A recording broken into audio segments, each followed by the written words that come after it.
The story of Rishi Kundu and Apsara Pramlocha, a sage who remained immersed in the love of an Apsara for 1,000 years. This too was a scheme of Indra, who stopped time, who forced this Apsara into a relationship for 900 years. In Hindu scriptures, there are numerous mentions of sages who dedicated their entire lives through penance and sacrifice for the welfare of the world. Many times, the intense penance and radiance of these sages instilled fear in Lord Indra. He would become anxious, fearing that if a sage acquired extraordinary powers through his penance, his dominance over heaven might weaken. Driven by this fear, Indra often sent beautiful Apsaras to the earthly realm to disrupt the sage's meditation. This fact is mentioned in several ancient scriptures, such as the Mahabharata, Ramayana, Bhagavata Purana, Vishnu Purana, Matsya Purana, and Shiva Purana, which describe how, whenever a sage was on the verge of surpassing even the gods in power through deep meditation, Indra feared for his throne in heaven. In the Mahabharata, when Arjuna was engaged in penance, Indra sent the Apsara Urvashi to distract him with desires and disrupt his meditation. However, Arjuna respectfully greeted her as a mother, thereby thwarting Indra's plan. Similarly, in the Ramayana, the gods devised various means to disrupt Meghnadha's penance. In the Bhagavata Purana, there are accounts of Narada Muni's interventions against the deceptions of Kamdeva and the Apsaras. During Rishi Vishwamitra's penance, Indra sent the Apsara Menka to seduce him. Enchanted by her beauty, Vishwamitra abandoned his meditation for years.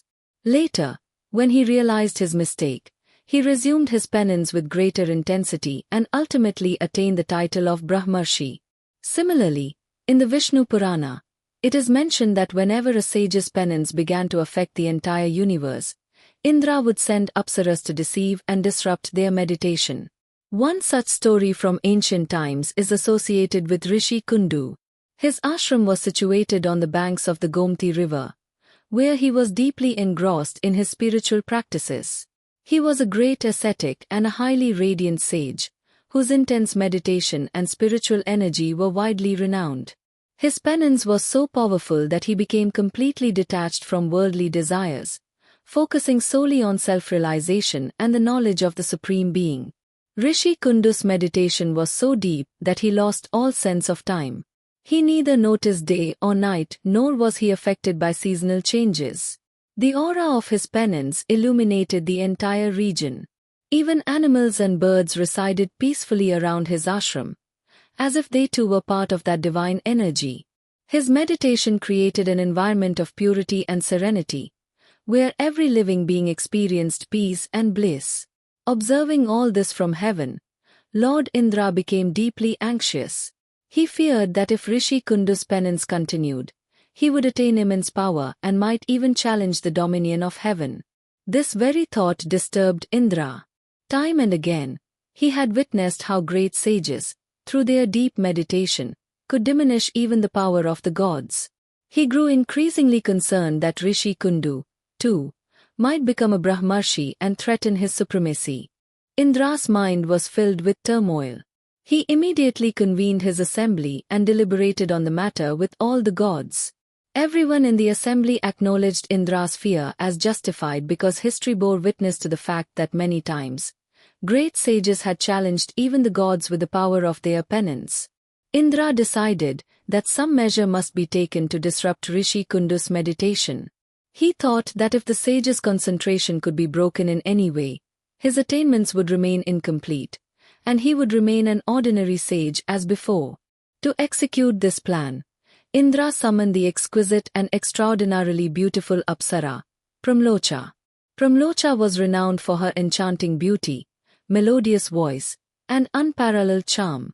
She was no ordinary Apsara. Rather, her eyes held a magic that had the power to captivate the minds of even the most devoted sages.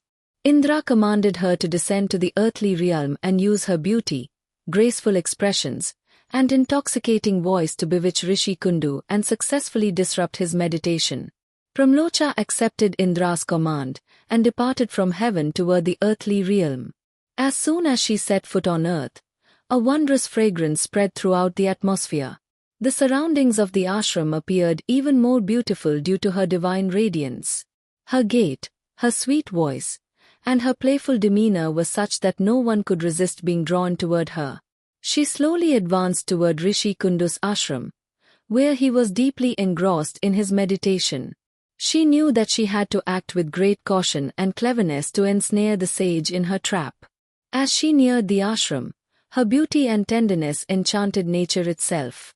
The flowers bloomed even more vibrantly, the birds began to sing melodious tunes upon seeing her, and the air became imbued with an indescribable beauty. All of this was a sign that Rishi Kundu's intense meditation was about to take a new turn. As Pramlocha approached Rishi Kundu's ashram, a new energy seemed to pervade the surroundings.